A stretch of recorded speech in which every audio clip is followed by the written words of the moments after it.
What up, you guys? It's Sevyn Streeter, and I just finished my interview with Hollywood, Unlocked Uncensored, and we talked about so much shit. Y'all need to go check it out. We talked about relationships. We talked about music, my new single, Yernin. We talked about just everything under the sun, so make sure you guys go check it out. Yeah, Yernin. What up, everybody? This is Jason. This is Hollywood Unlocked Uncensored. And I'm Jeroslyn, the managing editor at Hollywood Unlocked. And it's your boy, Giovanni Watson. Hold on. Okay, so people, first, before we get started, make sure you're downloading and subscribing to the podcast everywhere it is living. So that's Spotify, Google Play, iTunes, YouTube. You should also be following our social channels, Hollywood Unlocked on Instagram and HW Unlocked on Facebook. And, of course, follow me, too, and just tell me how you love me. There you go. All right, so Hollywood has not been popping this year. I've been wanting to do pool parties. I've been wanting to do house parties. You did invite me yesterday to a Taco Tuesday at whose house? Taz. Homegirl Taz. Who manages Janae? Yeah, a few people she's affiliated How with. was it? Oh, man, I'm about to put the About Last Night. Was Janae there? No.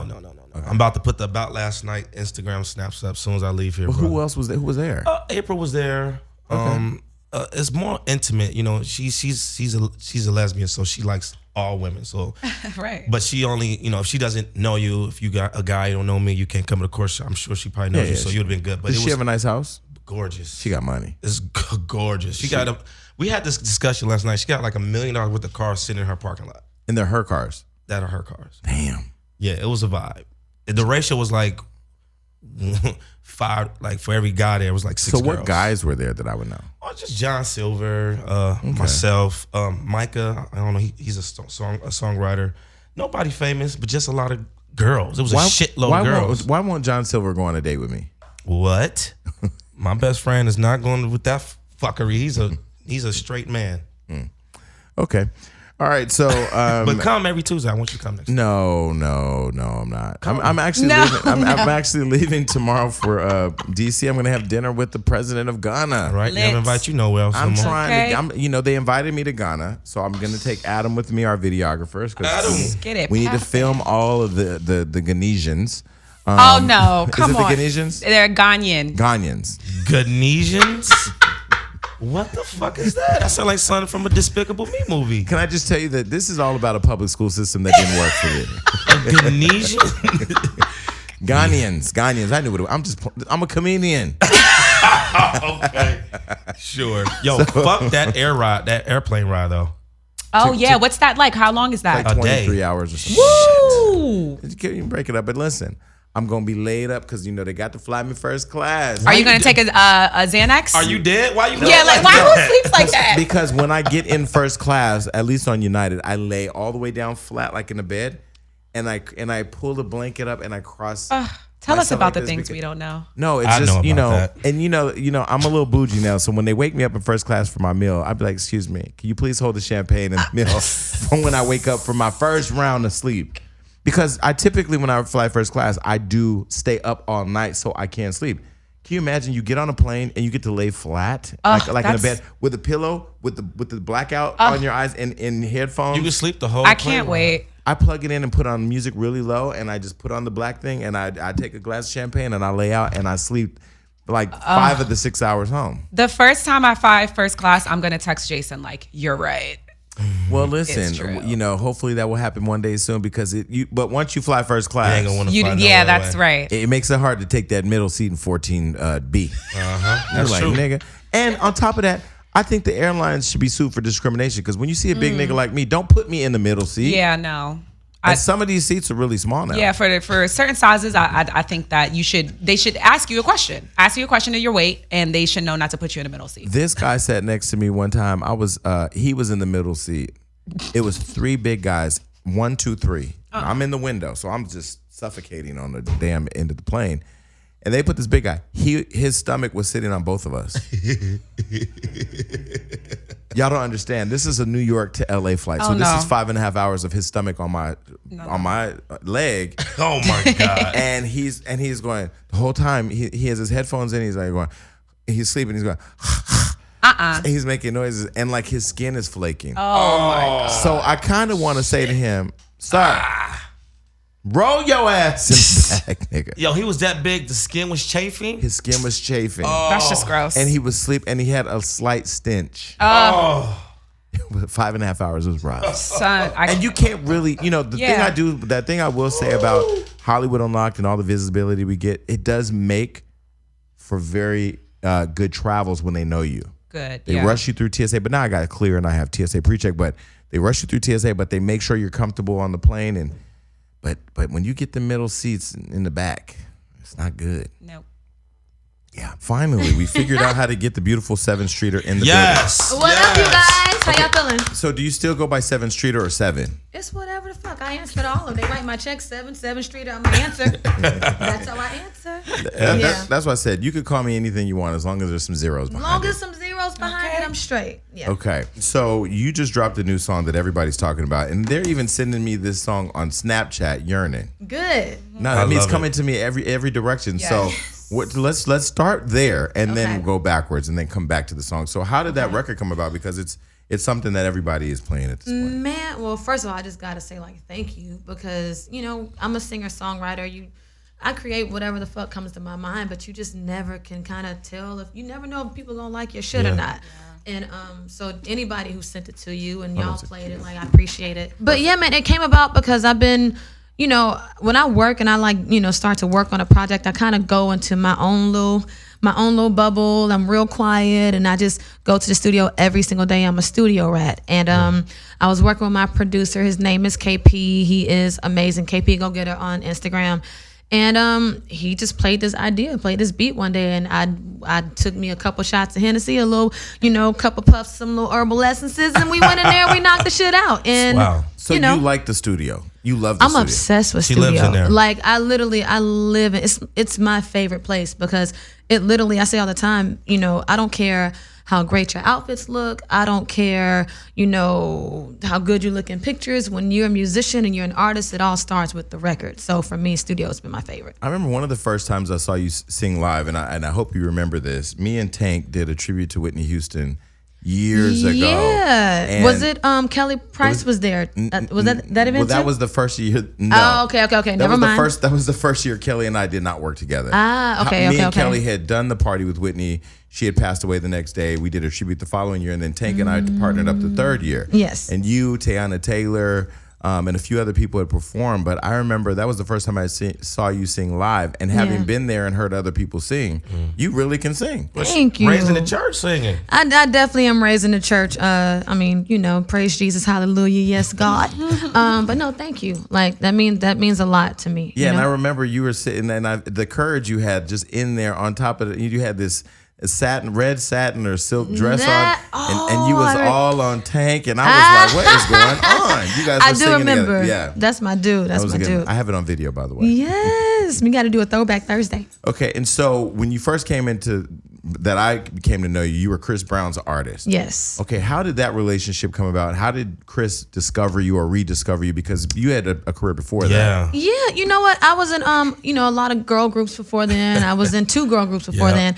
And I met Chris during my second girl group. We had the same management. And I was just around him all the time and just kind of asked him if I could come and write. And he was generous enough to say, hey, we about to start writing, come in here. And that kind of just turned into a one-time thing. And then every single time he was in the studio, I would always ask. And when it came time to do Fame and Fortune, those 2 albums, he just kind of made me a part of his writing team. So if he went to Miami or New York or was in LA or was in Orlando, wherever he was recording, I would go with them, and I was at his disposal. If you need some backgrounds, I'm gonna sing your backgrounds. You own a lot of backgrounds of some songs. Yeah, he was really awesome for that. I was on a lot of backgrounds. I sung, had some features, and I got 7 writing placements on Fame, 7 writing placements on Fortune, couple on X. So, it's been really, really great for my career. See, people, what happen when you just open up your mouth and ask. You just gotta ask. But also be humble too, because we had Faith Evans here not too long ago, and she talked about her work on Mary's My Life album. At the time, she wasn't Faith Evans as we know now, right. But she had her first album, Faith, out. That was a pretty big record. Right. I love me some Faith too. I love Faith also. What's the inspiration when you're writing? Is Hennessy. it the same as rappers? Hennessy. Hennessy and Truth. It's just truth. No, real shit. Like, the name of my new project that's gonna come out is called Drunken Words, Sober Thoughts. And, I wish I could have some really deep meaning of what that means, but basically it's just when I am creating and I'm in my element, I like to have a good time. And, I enjoy drinking. I enjoy, smoking a little bit. And so we just, I just want to create the most comfortable atmosphere for myself and producers and writers that I bring in. And, everybody know you take a couple shots, you're going to be real honest and, speak your truth. And I do it without drinking, but, in my sessions, get lit, have fun. So going back to Chris Brown, when you were writing for him or writing with him, what is that creative process like? Because when you're in the room with such a big artist, is there any intimidation or do you stay true to how you feel about the song? In the beginning, I definitely wasn't. I have a really funny story, actually. When I first started writing with Chris on his Boy in Detention mixtape, yeah. And at the same time, he was also working on, I forgot which album came right after that. Either way, we were in Orlando working. And there was me, Chris Brown, Swiss Beats, and I think 2 other writers in the room. And the writers were like, oh, try this. Or what about this? And what about that? And Swiss turns around and looks at me because I was nervous as shit. And he goes, what do you think? Because I didn't open my mouth not one time. And you're writing on the record. And I was there to, be a part of that writing process. But it was one of the greatest lessons I ever learned in my life. Because even if you throw out a bad idea, at least you throw something out there. And I learned my lesson because on that particular album was the album with, I think, Transform You on there. Okay. I didn't get not one placement on that album. So it was a lesson. Because you held back? I feel like it was because I let fear get the best of me. You know what I mean? Because, 2 albums later, I decided not to let fear to get best of me, and I have 14 songs on both albums. And you know what's so crazy is Oprah Winfrey had said that if you find yourself in a room, you belong there. And to really understand what that means and have the courage to really step up, because there's sometimes that I'll be in a room like, well, did they let me in on accident? But if you find yourself in a room, you belong there. So for people who are out there aspiring to be, a successful songwriter, what was it that helped you overcome that fear? I just trial. Not getting those placements. Not getting them placements. Not getting them checks. Not getting them checks. And just trial and error. Every idea you throw out there is not going to be great, and that's okay. That's how you find your way to what actually works. And for me, maybe in the beginning I wasn't so great with lyrics, but melodically I was pretty good at melodies because that was that came easiest to me. And I kind of just got in where I could. So maybe my melodies were great, and they put some words in my melodies, and I paid attention to how they were putting the words to it, and then. Years down the road, I started to kind of figure out what I wasn't good at and trying to get better. It's just trial and error. You gotta just fucking try. Wow. Yeah. So one thing I've noticed for sure is I've been seeing you around everywhere. We ended up at dinner in Miami with Wendy Harlow for her birthday. Shout out Wendy. Then cute little turn up at Liv. Yes. Then that was more than a cute. First of all, that was a crazy ass turn up at Liv. I wasn't gonna tell the story, but listen, you could tell the story. I was so lit. I had so much fun. There was a lot of Hennessy involved. Yes, Hennessy. They need to give me a check. Yes. Shit. As much as I say Hennessy. Well, let me first start by saying we had a beautiful dinner at Novikov, but then and Sevyn, she was trying to be really responsible in her eating habits. I was. And I kept shoving everything in her face. All the fucking food in my face. You just evil. That's all. Just evil. But what I thought was funny that y'all left to meet us at Liv and took hella long to get there because we thought there was going to be a costume change and y'all were all wearing the same shit. Listen, man, we girls. It happened. You understand me, sis. It'd be like that sometimes. You make little pit stops. You got to freshen up and then you head back out the door. You guys looked amazing. But the one thing I was going to say was having seen you there, Fashion Week, we partied with Cardi one day. You were at the Queen the release or sound listening session for Queen album with Nicki Minaj. Everybody likes you. Yeah. How is it that you're a likable person like that? To the extent that you could be in the Chris Brown camp when it's storming. You could be around Nicki. You could be around Cardi. You could be at dinner around a regular. But everybody just likes you. Yeah. How do you manage all that? I don't fucking know. I don't. What's that? I don't. How do you even answer? I don't know. I just know that I'm just super chill. I'm a country ass nigga from Haines City, Florida, and if I were to act funny with anybody, my grandma would probably fly to LA and beat my ass. So, truth be told, like anybody who does know me, they know that really is who I am. Like, I mind my business.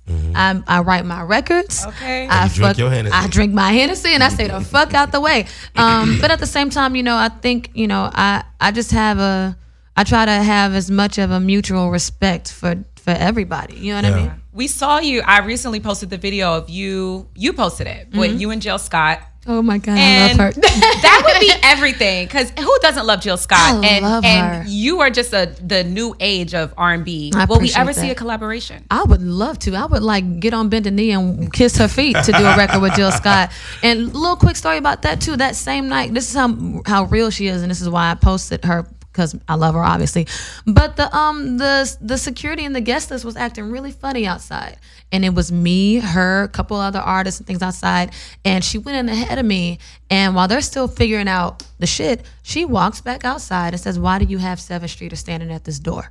Oh, like, so that's like people don't understand. Like, she's a real Jilly from Philly person. Like, Jilly from Philly is like, my Nilly. No, just kidding. But I love her. You know what I mean? Yeah. But it goes back to, that showed a lot about her. It says a lot about her, and I like people like that. I'm a people's person. I like real people. You know? Yeah. So Fashion Week, we had a great time at Jeremy Scott's party, and then the melee happens at the Harbor Bazaar. Man, listen.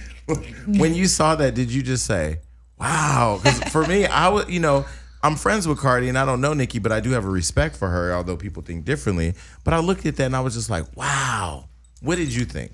Well, the funny thing is, I actually was there for like 2.5 seconds because I went there straight from another event and realized, oh shit, I don't really like what I have on from this event. I'm about to dip out because I'm that type of girl. Like, if I don't feel like I'm like dressed for the part, because it was like a last minute stop for me, and I was just like, yeah, I'm about to dip out. And I saw the security acting a little weird and walking out, and then as soon as I walked out, I hear, one of my friends calling me, bitch. And I was like, what? Like, what? And then that's when I found out 2 seconds after it happened. And I mean, shit happens, and that's they shit. It's over with now. Like, move past it and get money. So how do you handle something like that? I don't know if you have any, have you had open beef, or how do you handle that? Everybody loves Sevyn. How would you handle that? I mean, believe it or not, I don't think that anybody is so nice or so sweet to where you can escape any type of confrontation or any of it. Mm-hmm. Like, I've had issues and things like that, but my shit has just been under wraps. I'm a really big believer, at least the way that I've handled it in the past. I've picked up a phone and had a phone call with, a person in the industry or two, but it was squashed because it was between me and them. It wasn't in a public forum. It was just straight to the source, and we talked about it, and we're actually really great friends to this day. Wow. So, like I said, a lot of that comes from, I'm just Southern, I'm country. Let's go have a beer and talk about it. Like, you know what I mean? Like, let's go drink some Hennessy and talk about it. No, but I don't know. I don't know. That's good. Yeah. So who are some of the people that you've written for that people may not know besides Chris? I've written for Jessie J. Oh my God. Jessie J's Queen song. Have you heard that song? I have. That song is amazing. I love me some Jessie J. I've written for Jessie J. I think some people know, but I've written for Fantasia. I never knew that. Yeah, I did. I forgot it was a couple of years ago, so I can't remember the song, but I love you, Fantasia. Written for Fantasia. I've written for, obviously, Brandy. I've written for Tamar Braxton. I've written, who else? I mean, I don't know. That's a couple good. Of different people. Is that the love for the studio, that if you're in the studio, you're just constantly writing on songs, right? Yeah, I'm just writing. And even like when I'm preparing like for my own shit, like right now I'm putting together, I have a whiteboard at home filled with all of my songs, and I take it to the studio every day. And I create according to what I feel like that day. I don't know what my project is gonna sound like. Wow. And once it's the funny thing about music, it's gonna complete itself. It's gonna end up telling you a story whether you ask it to or not. And so with my project right now, I'm like, oh, that song feels like it could be the sister or the brother of this song, and vice versa. And so I take my body of work, I choose what I like, whatever is left on the whiteboard, we ship that out. Like, because I was going to ask you, how did your songs get disseminated to certain artists? Yeah, like All the Way Home for Tamar Braxton. That was something that I ended up not keeping for, So you wrote that song for yourself? Well, I wrote it for a friend of mine, but we had the same philosophy. We're not going to keep it, get sold. And the same thing with Pieces. I wrote Pieces for Tamar Braxton. It didn't go on my project, so, it got sold. Same thing I think with the Jessie J placement. That's how it works like that. Sometimes I go in and write specifically for artists, but a lot of times it ends up like and now that you tell me that you wrote All the Way Home, which is one of my favorite Tamar Braxton songs, like all I hear and think in my mind is Tamar. Yeah. But now knowing that you wrote that, now I hear that's some Sevyn shit. Well, I haven't heard the record, but is it like her and Vince fighting all the way home? Is it a fight record? This is when they was together. Nah, it's kind of sweet. Like, it's just about like getting home to your nigga. Like, it's just one of them. Yeah. Okay, so who are some of the people that you want to write with or write for that you have? Beyonce. I just went to that concert the other night and got my whole fucking life. What did you think about? Because I went too, but. I love Jay-Z, but I just want to see Beyonce by herself. I want to see both of them. First of all, thank you so when much. Are we ever when are we and have we ever seen a couple do? No, when they walked out, I looked at my friend and I said, it's unfair how much money they have and how much power they have. But you know what? I was there and before it started, I was there with Tank and Zena and we were all together.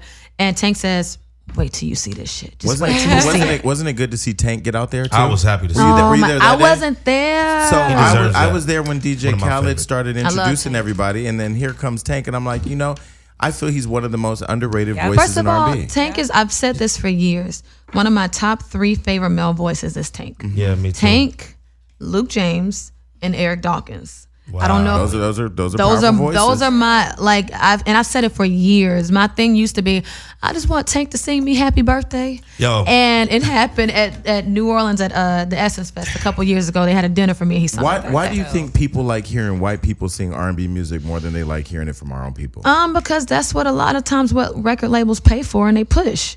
It's really simple. Like a Sam Smith or those people. That's what record labels push a lot of times. Like. That shit goes real, real deep. It all comes down to money and how much money you put behind an artist. And, if you have, an exec or whoever who may not necessarily see the value in something, sometimes they put money behind maybe sometimes what they can really connect to the most. Yeah. Most of the times you just, for different, whatever reason that may be. But there's no reason why Tank should not be on the same level as a Sam Smith, who I love. Sam Smith, I love, all of those artists. I love them, but Tank will sing any of them under the table any day of the week. That's right. How did you feel when you heard Sam Smith say he didn't really like Michael Jackson? I didn't know he said that, and I'm pretending like I never heard that. Next question. Good dodge. He said it. Yeah. Okay, so this is another thing. We had Keisha Cole here yesterday, and I was saying to her, I always wanted you and Mary J. Blige to do a record together, because when Mary, back in the 90s, when she was in a bad place, when she was in the sunken place, that was bad. She put out the best music. Like My Life album, and just that whole album it's an emotional roller coaster. And they never did a record together. But I look at, why do some of the established R&B people, why do they not always? Why don't they collaborate more with the newer generation of R&B music? 'Cause I feel like that's what keeps R&B alive. Yep. I can't even really answer that question. I wish I had the answers. I don't know, but I don't really judge them on that. You know what I mean? Like, at the end of the day, they have their own. You never know. People have their own careers and their own lives to look after. You can't. My motto is, don't nobody owe me nothing. Mm-hmm. So, you know what I mean? I don't take offense to, the fact that maybe a veteran artist has not reached out to, maybe our younger generation done record. I don't really care. I'm gonna love and support you anyway, because I don't know what the hell y'all been through to get to where you got. You don't owe anybody anything. You stay true to yourself, your artistry, and your fans. And if it just happens to come around where you do a record with, somebody from the younger generation, then that's just the cherry on top. But I just don't feel like, they don't really owe us that just because they are up here and they've made it and they have. No. And then maybe they find other ways to reach back. Maybe it's, we get to write records for them, and maybe we, it's keep just them alive. It's just different ways to like collaborate. It's not always just about a feature. Well, the only way I want you to write for Mary J. Blige is when you're unhappy, because when she puts unhappy music out, it's the best music. I hate when Mary is happy. Oh man, I've had a couple fans say that to me a couple times. I get it. I get it. Do you find in the creative process though, being in a fucked up space creates great music? Absolutely. Yeah. I always say what's bad for my heart is good for my art, and it sucks. That's but really good. I write records. I got a song called "Bitch Ass Niggas." It's called Bands, and my fans are obsessed with that record. I'm like, I want to hear that. I'm like, y'all don't care that I was fucked up with a bitch ass.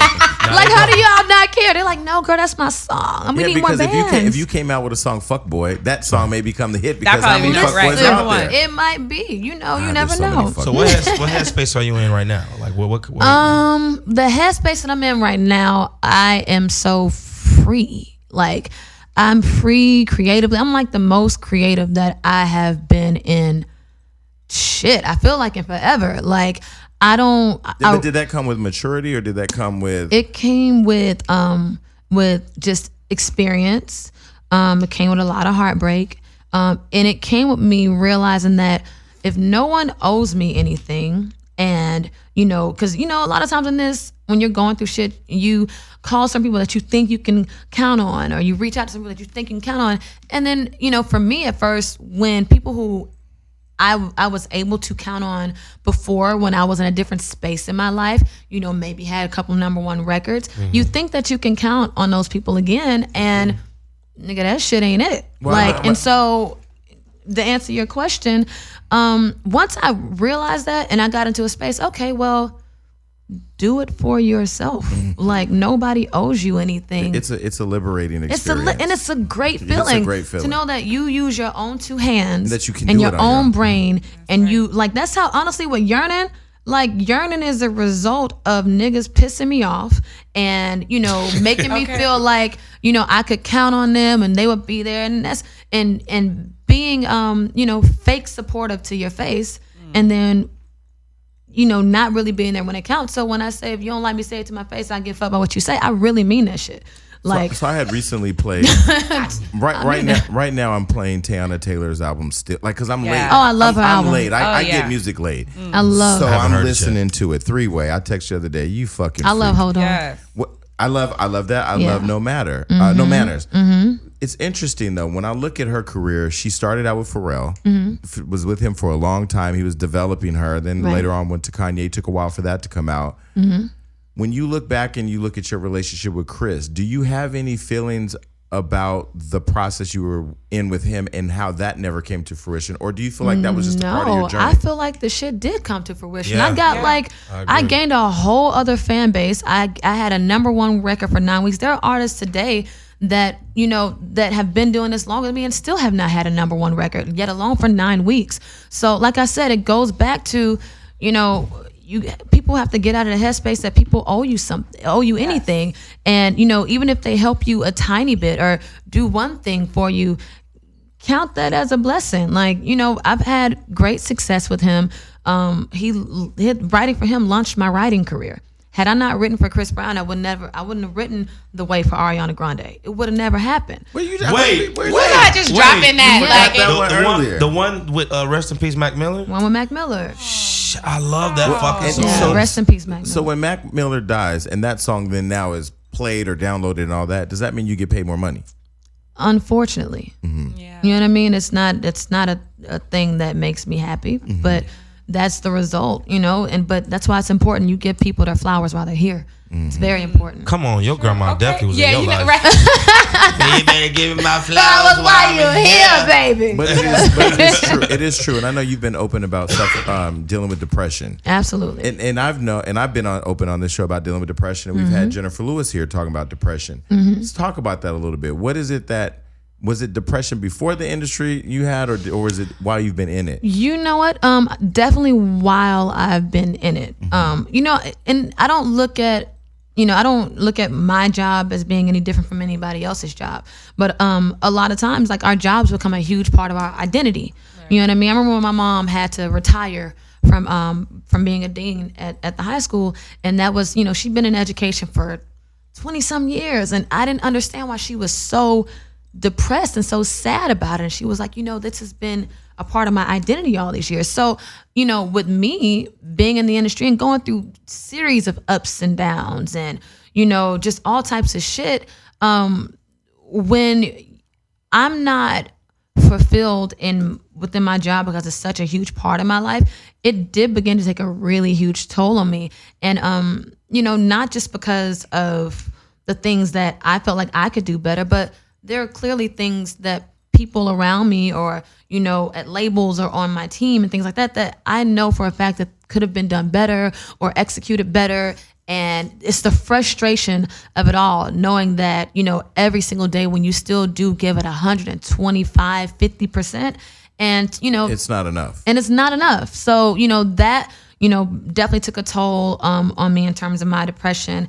There were ways that I wanted to express myself that, you know, were not always welcomed. And, you know, when you're not completely free to be your fucking self, it'll drive you nuts. I will say that there is I've noticed a change in you. I've noticed praise God. No, I mean, I've noticed you know, you coming out more, you being very vocal now. Yeah. And because I know, like, when you do get it, when you do first start in it, you want to do it right. What is right? Along the journey, you figure out what's right with you. You know, what feels good with you. So I understand. Trust me, I get it. Yeah, and me being from, you know, I'm from a small town in Florida, Haines City, Florida. So, you know, being one out of however many coming from Haines City, Florida, and being able to have record deals, you know, be so fucking scared you don't want to go back. You know what I mean? Like, I'm not trying to. I love my city. I go visit all the time. I love my family, but, you know, in the beginning, especially when I was younger, I was so afraid to piss people off because I didn't want to lose a record deal or I didn't want to lose an opportunity. And then once, you know, I've been out here and been in it long enough, I realized that these people don't control shit. They don't control anything. Like, long as you, for me, like, long as I keep God first, I work as hard as I can possibly work. I study, you know, my craft. Stay true to you. I stay true to me, and especially more so now than ever, which I'm glad to, and I appreciate you saying that because it's something that took, and it's always going to be a process. I'm always going to be, you know, drilling away at myself to make myself better, but I've actively been working towards getting to this space. So we had talked on the phone one day, and I think you had mentioned something about being in love or having a man or something. Do you want to talk about that now? Or I don't care. Okay, so who is this man? I met him. He's a cool guy. Shut the fuck up. No, you didn't. Listen, no, you didn't. Wait, because I don't even know who it is. And, you know, I try to know everything. And the thing is, you know, I've been in public relationships before, but we are very happy and in love in our little cocoon, and it's gonna stay that way. Is he a football player, songwriter, rapper? It's gonna stay there. I'll tell you that he's amazing, and that you know. Wait, how recent is this? We've been together since like January, February. Oh yeah, I met him. No, you wait. Oh, you did meet him. You better not say shit. I beat your ass. But I'm not. He was the coolest guy. You did meet him, and he's huge. He is huge. That's all I'm saying. So how does one step to you like, yo, I want to get your number and get to know you? Well, I will tell this because I think that it's hilarious. He slid in my DMs. He really did, and I was like, And you know, my mama said to me, she was like, you know what your problem is? Because she watched me. You know, in LA, it's so hard to date. Oh my God. It's so hard. It's the worst place to date, I swear, sometimes. And that will lead, being single in LA will lead you to depression too. But you have to understand. It's like, I want love too. It has nothing to do with you. It's LA. It's LA. It's just like, it's just LA. Yeah. But no, my mom said to me one day, because I was like really frustrated with just like dating in LA and this whole thing. And she goes, you know what your problem is? And I said, what, mama? She said, you don't like who likes you back. That's my problem. And I was like, well, what you mean I don't like who likes me back, mommy? I want somebody. And she goes, well, here it is, you know, because in LA, in dating, you get so used to the, you know, chasey, the, is he going to call back? Is he not going to call back? You know, it's just hard. And she was like, here you have this really nice, tall, big, gorgeous man who is showing you interest and wants to get to know you. She's like, if you don't like him, guess what? You never have to talk to him again. But why not at least try it out? And I did. And I remember I was drunk as hell with Angela Yee. Everything be starting with me being drunk as hell. I was with Angela Yee in New Orleans for her birthday earlier this year. And me and L'Oreal in Paris, we went and ate after the club. And I was like, I'm about to FaceTime this nigga. And I had never FaceTimed Liquid him Courage. before. Liquid Courage. I got a song called Liquid Courage too, by the way. Come on. Yeah, I do. And long story short, I FaceTime him. That was like top of the year. From one FaceTime turned into two, turned into every day. And it's just, we've had the most amazing summer. Like, I've visited his family. He's visited mine. We've been to Aruba and St. Lucia. And we just had like the most amazing. Oh, you serious? And It's been amazing. And somehow I've still been able to keep it private. I just, I love him so much. I just want to protect what we have for as long as we can. And if people find out, then they'll find out my third trimester. I'm just saying. So are you open to having kids? How old are you now? You're 30. I'm 32. So are you ready to have kids? No. She still got more number one she needs to put out. Yeah, I say all the time. She got world tours to do. I got a lot I want to accomplish. But don't say that because Cardi did Well, show that women can have it all. No, I'm not saying that women can't. I'm just saying that this woman can. Right. Because for me, I put my heart, my soul, my everything into music. And, the way that my mother and my father raised me, like, whenever I needed them, whenever I called them, whenever I had a scrape on my knee, whenever I had an emotional breakdown, my parents were right there then and there. It didn't take, okay, let me hop on a plane to get back to you. Like, it wasn't all that. So for me, for me being a mother, whenever that does happen, all of this crazy shit and these headaches that this industry gives me. Will Do you not start to get nervous though? That like the time, because now I'm 30 and I'm just like, I don't want to wait forever. I don't want to push it back. And Halle Berry always said that she wished she would have had kids sooner. Well, you know what? My dad's older sisters, they both had their kids at like 36. Jesus. And they flew around the world and had amazing jobs and careers and enjoyed their lives. And then they got married and then they had their kids at 36. So that's kind of always been, even, period. I've always known that I was going to be an older mother, and that never bothered me. So when you were with B.O.B., did you guys ever talk about having kids? Fuck no. Flat Earth. It would take like, serious, real love and relationships for that. And what we had, it was cute. You know what I mean? But no. What about Mac?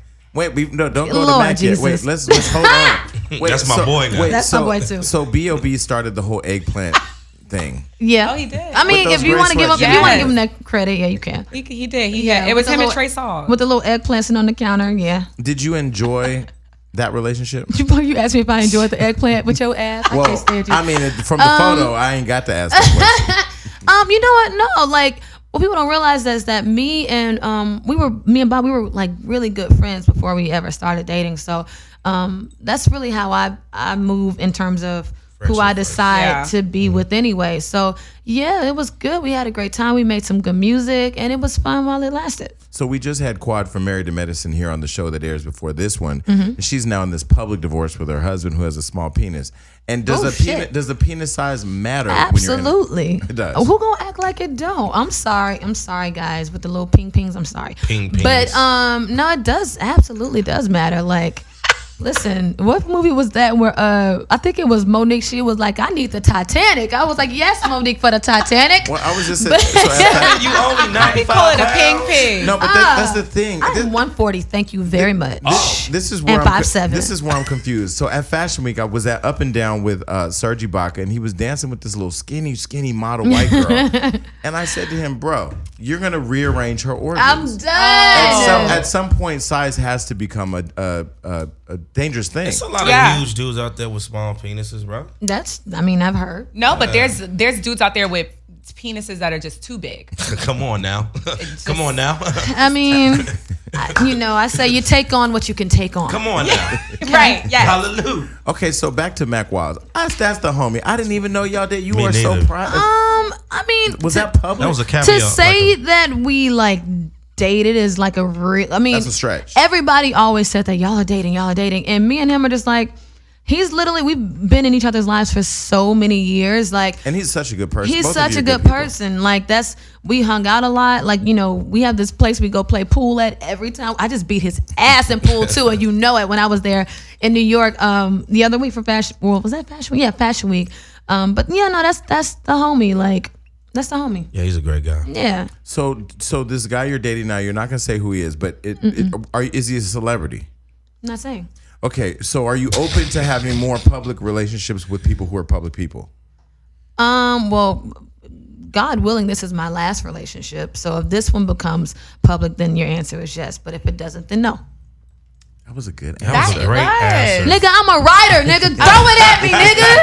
Shit. Okay. So the first time B.O.B. pulled his penis out, were you scared? Oh my God. Next question. Be careful what you ask for. I know. I would really like to know, because he started this whole epidemic with this flat earth. Did y'all discuss that? Was this Never. really his thing? No, never. Actually, that You know, like damn well the earth ain't flat. For people like me that may not know that what came you're out talking after about. we broke Oh, up. he really believes that the earth is flat. And there's a group of people that agree with him, and they have a whole community. Maybe he got some good Cali weed and just said, "Fuck it, it's flat." I mean, maybe you can believe whatever you want to believe. Just try. If it's flat, just try to walk off of it. That's all I got to say. Just like, ain't got shit to do with that. How did you and Wendy become friends? When did I met Wendy at Coachella last year. With That'll do it. Beyonce Coachella? No. Oh, before. Last year. Right before. Wait, was that Beyonce? No, yeah, Beyonce last just year. said last year, okay. I met her last year at Coachella. It was at an after party, and me and my girl Erica were together, and we ran into her. And I think she was with Shannon or one of her girlfriends, and we were all at the bar at the same time getting a drink. See what I mean? Everything for me starts with a drink. It does. Listen, man, I'm a Southern girl. We drink, we have a good time. But you know, we were at the bar at the same time, and just sparked up a conversation, and literally, like, you know, I go off of vibes, and she has always been the sweetest person since the first time we ever met. And we just kept in touch, and, you know, would shoot each other, you know, very positive text messages, no matter what we're, you know, she accomplished something, congratulations. You know, if I accomplished something, same thing. And we just kept in touch, and we kept in contact, and, you know, it just, that's how friendships are made. You know what I mean? Like, it's really self-explanatory. So now she's public with her relationship with Wiz. What do you think about that? Is she public? Wiz Khalifa? I mean, is that public? I mean, did she go on one of our pictures and say mine? Yeah. Oh, well, I think she just thirst. No, they have a chain. They have like a little necklace chain. I never knew. Let me tell you what Sevyn is thinking right now. Y'all not gonna get me to confirm that girl's relationship. I'm like, right, tennis match. You know, your hair is giving me Kelly Rowland vibe right now. yes, that's big sis. I love Kelly Rowland. First of all, Does she not have the perfect skin? She has the perfect fucking everything, body, everything. I was just Terrence J had an event at his house, and we were all there, and she walked in with this tiny little waist and like ass sitting like an apple. I was like, sis, like, really, sis? Ass and sitting like an apple. Yo, like, I love me some Kelly, and if people only knew the conversations that we have one-on-one, like, I've literally sat on Kelly's floor and cried to her before, and she gives me the best advice ever in life. I was gonna say, when the Cardi B and Nicki fight happened and they caught up with Kelly and she said what she said, everybody's like, "Oh, she has a good publicist." That's really Kelly's heart. No, she really people is don't understand. about being positive, and Kelly is the sweetest. Yeah, and I remember the last time I saw her out, I wanted to go and speak to her, but I don't like bothering people that I don't have this relationship with in public, because you never know what people are going through. And she got up and came over and spoke, and people were like, "Wow, she's just a regular person, but she's that girl, really heartfelt and thoughtful." Very, and it's what you see is what you get. She is a sweetheart. Who are some of your other celebrity friends you can rely on in a time of need? Ooh, Angela Yee is like people don't know. Even sometimes when I have to travel and I'm in New York, sometimes I don't always want to stay at a hotel. It's lonely after I'm done working. So I call Yee and I go stay with Yee. Like, she has a room. That's my room, Yee. It's my room. And I go and I stay with Yee, and you know, that's my girl. She leave me a key. I lock up when I'm gone. That's really that's real. You gotta take a lot of trust to do that. That's really my friend. Like, it's a couple of them in there. Like, Soraya is another one. I love her. Like, Soraya is a sweetheart. Me and Soraya go to Home Goods and go buy pillows together. That's so random. It gets so random, but we go buy pillows together. Asiana Alexis, who's on 13 Reasons Why, and she's killing. Like, you know, that's babe, we just had a game night at my house and we was twerking and drinking wine and had a great time. K. Michelle is one of my best friends and one of my oldest friends in this shit. Like K. Michelle gives good advice. I mean, like she'll call you and have good conversation for you. Oh, we will call each other and just be crying on the phone. Like, but you know, it's those types of friendships that, you know, they are very few far in between in this shit. You know what I mean? But I value those. And if I've forgotten some people, y'all know me. It's not. Right. Okay, so going back to Yernin. So the creative process for Yernin, let's talk about it. What inspired that song? Well, the lyrics say, you don't like me, say it to my face. I could give a fuck about what you say. Caught up in the rapture like I'm Baker. I'ma need a check to conversate. Hurt your feelings, shit, I don't know what to say. Try to make it physical. I fuck around and catch a case, yeah. Now you want to start them complications. Pussy niggas always talking crazy. Thought I wasn't I can keep going on. Bars. It's just bars. Okay. Like, the whole shit is just like, I say all the time. Over a nice beat. She said, caught up in the rapture. Like I'm Baker. Like I'm Baker. That's Anita, bars. I'm going to need a check to conversate. You ready to get in a rap battle. She ready for No, just kidding. But, nah, man, I think that particular night was a special night at the studio. You remember it. Paint that picture. I remember it like it was yesterday. Paint that picture. Go ahead. It was in a time where, you know, I'm not with Atlantic Records anymore. God bless them. I love them. I had a really amazing couple of years with them. But, you know, I just was in a space where... Are you independent now? For right now. Mm-hmm. I created... Wait, how you leave a label, then go independent and put out such a killer record that the label should have put out? Because that's what the fuck I do. I like that. I respect That's one of the reasons why Chris was so mad at his label. But people that don't know in the industry don't understand how powerful that is. But the thing is, that's why I encourage people to write. Learn how to write so that you don't have to depend on anybody else to give you hit records. I dealt with that for years in girl groups. We had to wait for somebody to give us a record. And Pray that they gave us a hit record. And I love Rich Girl too. But you're at the mercy of these creatives who they can let you even cut the record and then snatch it and give it to somebody else who they feel like is going to cut them a bigger check or is a bigger name. So, you know, that's why I say, like, it came down to, and with Yernin, it was in a space where I realized that, you know, I was, for the first time in my life, free and without any attachments to a record label, any attachments to management, any attachments to my agency, because I, you know, left ICM, wasn't with Atlantic, fired my management, and was in a space to where it's like, now use your hands and get to work. And that's then where you rebuilt it all for you. Everything you've seen thus far, and I just hired new management, so shout out to Red Light. I'm excited about that. Oh, nice. I have and you're at UTA now, you said? I'm at UTA. I love UTA. And then there's a deal that I'm about to do that I'm extremely excited about, and it's gonna be, you know, this next phase, the next level of my life. It's about partnership. It's not about, you know, being at a label that owns all my shit, you know what I mean? Or that pushes all the buttons and make all of the decisions. Like, I'm not doing that no more. I just recently interviewed K. Michelle where she talked a lot about owning your own stuff. Yeah. Like this record with Yernin, everything you see with Yernin right now, that's been all me. Come on now. All me. And I don't say that even in no braggadocious way. I'm actually, at first when I started to like create this new body of music, it was like, I'm gonna prove to them. But then it's turned into, no, you're gonna prove this to your goddamn self. And, you know, I'm in a better space for it. Like, I'm happy as fuck, bro. Like, I could tell it's resonating off your skin. Happy. So do we have a visual coming for Yernin, or are you working on that? We do. I shot one already.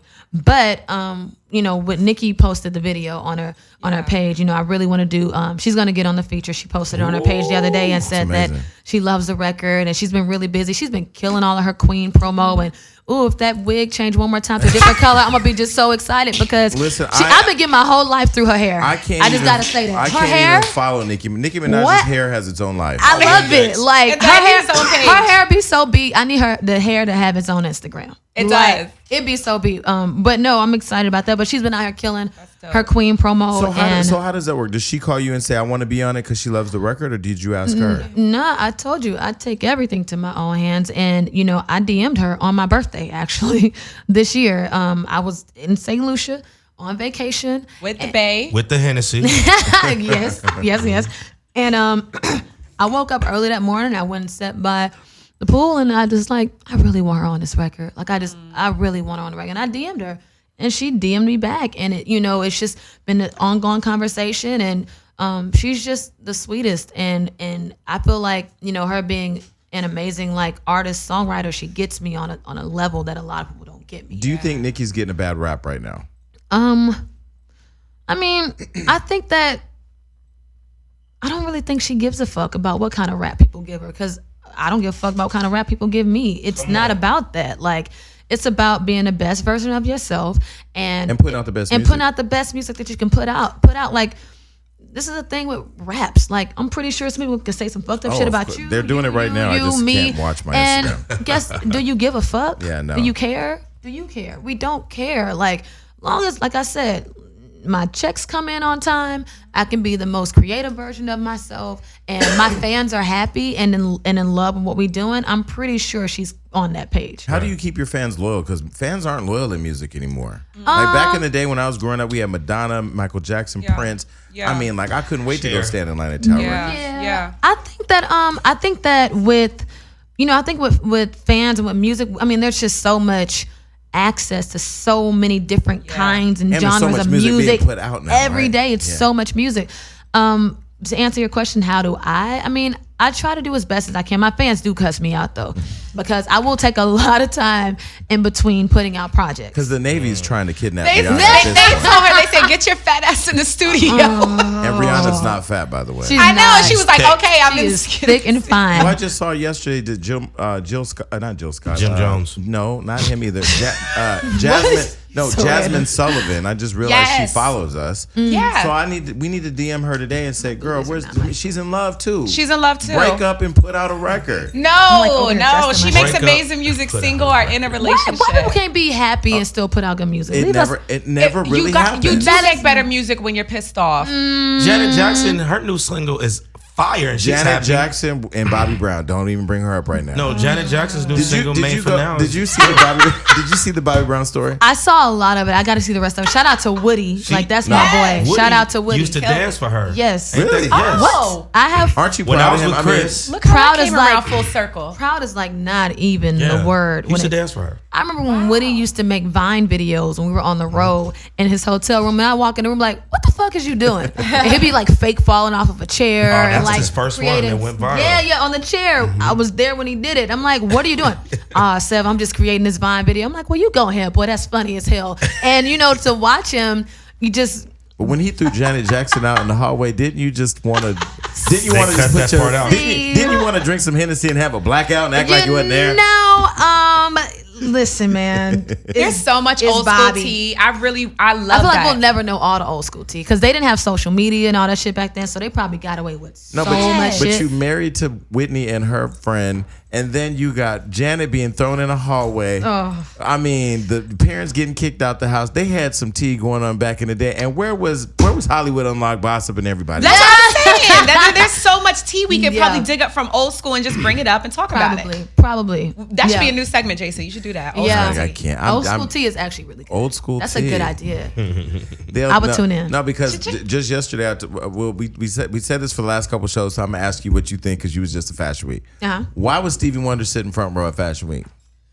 Well, Stevie can sit front row at Fashion Week because Stevie can sit front row where the fuck Stevie want to sit. No, he can sit anywhere, but I mean, listen. Think about it. Stevie still has to wear clothes. Stevie has to still be fly, and but Stevie wasn't. He does. Stevie still got to be fly. And he probably has somebody there to describe certain things to him. I think that's the best answer we heard. I think that it benefits the designers to have Stevie Wonder sitting front row at their fashion show. Clearly, we're going to talk about it, but I just want to know, our last guest, Quad, said he's there front row to hear the fashion. I'm not doing this with y'all today. I'm not fucking with you or you today. Not fucking with y'all. Jason sets these questions up. All I'm saying is, listen, I would love Stevie Wonder to sit front row at anything I do. Yes. But if I'm there to display fashion, I'm not going to disrespect him like that. That's all. Listen, man. So, are you really into fashion?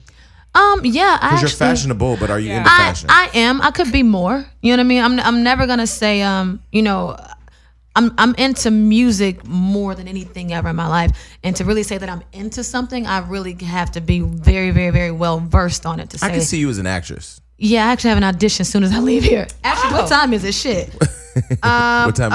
It's 1:48. I have an audition at 3:20 today. So really, is this your first audition? I audition. Yeah, I audition quite a bit. I did take a little back, put it on the back burner a little bit while I was creating my new project. But I'm starting to get on Empire. Actually, Empire.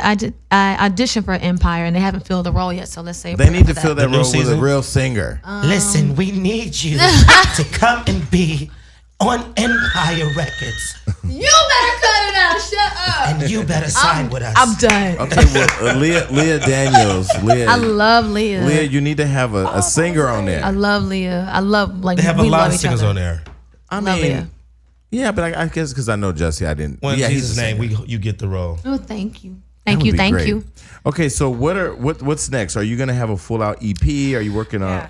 Well, the name of my next project is Drunken Words, Sober Thoughts, and I'm trying to figure out when I want to put it out. I think I want to put it out probably top of the year. I'm gonna let Yernin do what Yernin does. It's still working. It's still working. It literally. And then when Nikki does the remix, that's gonna be crazy. Yeah, it just came out this past Friday. 20th. And my fans are really excited about that. And I'll probably put out maybe another single or two before I put out my next project. I'm just like really in a space where I listen to them. You know what I mean? Like if they get to a point where like, okay, bitch, that's enough singles, give us a project. Then y'all know I'll give y'all a project, because my album, I don't want to call it album, my project it's like 75% done right now. And I did it like that for a reason. Like I purposely wanted to just create. I have videos I've already shot. Photo shoots already done. So I just wanted to create everything and then, fill it out in terms of how I want to release shit, I mean, you just did the listening party that we came to for with Insecure. Yeah. That was fun. Oh, I love that show. I was going to come to that, but I just didn't feel like coming over. It was so dope. But I didn't know it was your night. My boy just said they doing something over at the Palazzio's. Right. But I didn't know it was your shit. It's okay. Next thing. So the song was in Insecure? Yeah, the song Yernin, it was on the scene where Kelly brought the cupcakes to the baby shower. And I love that show. First of all, the Coachella episode. Okay, we won't get into it. But that Coachella episode, bitch, had me dying because it's so accurate. Yes. Well, I won't lie. I the first time I ever saw Insecure was when I got invited by HBO to that event. Oh, really? The first thing, and I was looking at that show like, oh my God. Right. The sex is good. Yeah. Right. It's good. It's really good. Yeah. But and shout out to Insecure and Issa. I actually got to meet her recently, and that was amazing. I went to her Emmys after party, and I walked up to her because I was like, "Hi, Issa, I'm Sevyn. Nice to meet you." She was like, "Girl, we love you. We listen to your music all the time." And her friends was next to her and saying the same thing. So it was just really nice. But don't you get surprised when people recognize you or know your work and you don't know that they know? That feels good, don't it? It does feel good. Because like I said, people don't owe you nothing. Like, so if you want to listen to my shit, I appreciate it, Now I'm gonna tell you what you need to do. What I need to do. Okay. You need to tell Jay Ryan that POT needs to sponsor a visual album. I was just because they're trying to they've integrate. They've been on their shit really too. Good, Shout out to Joey, because I loved having my Insecure event for Yernin at the Pretty Little Things show. Yeah, it looked that really was good. Amazing. Like, thank you, Joey. Thank you, Pretty Little Things. Well, I'm telling you, amazing. Get that visual album popping. Yeah, that might be next. Okay, well, listen, we love you here. So I love being here. Anytime you want to come back, you want to bring your man, you want to bring some Hennessy, we'll do 5 shots of truth. Yeah. When I walked in here, I was like, they got some liquor in here? Because normally, like, we normally do. I normally like, especially when it's like settings like this where, I know how y'all just shoot from the hip. And what I normally do with niggas that be shoot from the hip, I make y'all take shots with me.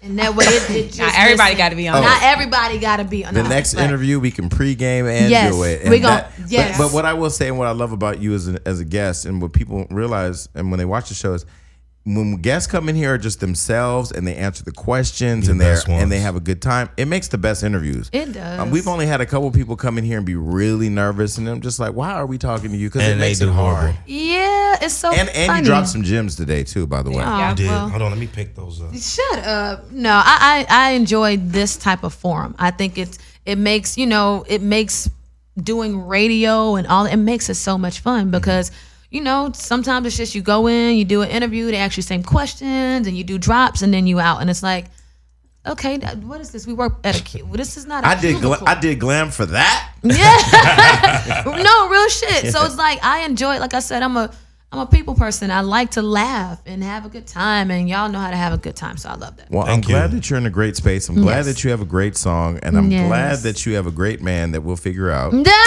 And I wish you the best, and anything we can do to support you, let us know. No, I definitely will. Thank y'all so much. And make sure you guys go get Yernin if you don't have it. It's on all the DSPs, so go check it out. DSP, for the people that don't, what is DSP?